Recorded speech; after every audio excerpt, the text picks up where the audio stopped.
Election से U turn, हुकूमत के लिए डेथ वारंट करार। सीनियर सहाफी हामिद मीर ने पीडीएम जमातों को आड़े हाथों ले लिया। हामिद मीर ने कहा कि इमरान खान को हुकूमत से तो निकाल दिया गया है, लेकिन उन्होंने मुखालिफिन की जिंदगी अजाब बना दी है। वो पिछले 1 साल से उन सब पर बरस रहे हैं जिन्होंने मिलकर इमरान खान के खिलाफ साजिशें की। हामिद मीर का कहना था कि इमरान खान के मुखालिफिन का सिर्फ एक यू टर्न उनकी सियासत के लिए डेथ वारंट बन चुका है। ये लोग आइन और जमहूरियत की बालादस्ती के अलंबरदार बने फिरते थे, लेकिन अब इलेक्शन से फरार की सूरत आइन और जमहूरियत दोनों से भाग चुके हैं। सीनियर सहाफी ने अपनी पुरानी तहरीर का हवाला देते हुए कहा कि उन्होंने पहले ही बता दिया था कि हुकूमत और इलेक्शन कमीशन पंजाब और खैबर पख्तूनख्वा में इंतखाबात के बारे में सुप्रीम कोर्ट का हुक्म नहीं मानेंगे। पहले इमरान खान की नाअहली होगी, फिर इंतखाबात होंगे। अगर इमरान खान अक्टूबर तक नाअहल हो गए तो इलेक्शन भी हो जाएंगे। तो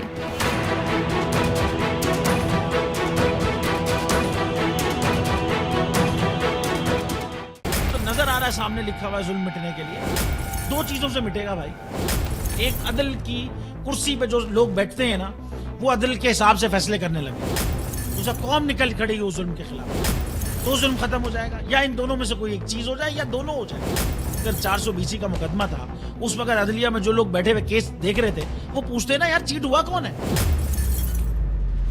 जब उनको दिखता कोई चीट नहीं हुआ, केस खत्म कर देते। तो जालिम जुल्म कर ही नहीं पाता। 9 जजेस ने नोट बिफोर किया मेरे केस को यार, 1.5 साल चला।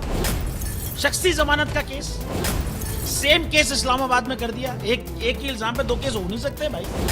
मतलब 60 दिन का वक्त होता है। 102 दिन के बाद मैं जीत गया, केस बरी हो गया। 102 दिन के बाद अपील फाइल की, एक्सेप्ट कर ली। नहीं करते ना एक्सेप्ट, खत्म हो जाता ना जुल्म यार।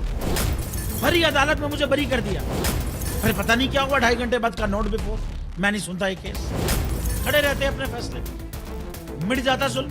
अल्लाह ताला ने बिठाया इन कुर्सियों पे इनको यार, ये अल्लाह ताला की तरफ से फैसले करते हैं। तो या तो ये फैसले आएंगे, जुल्म मिट जाएगा, या कौम खड़ी हो जाएगी जुल्म के खिलाफ।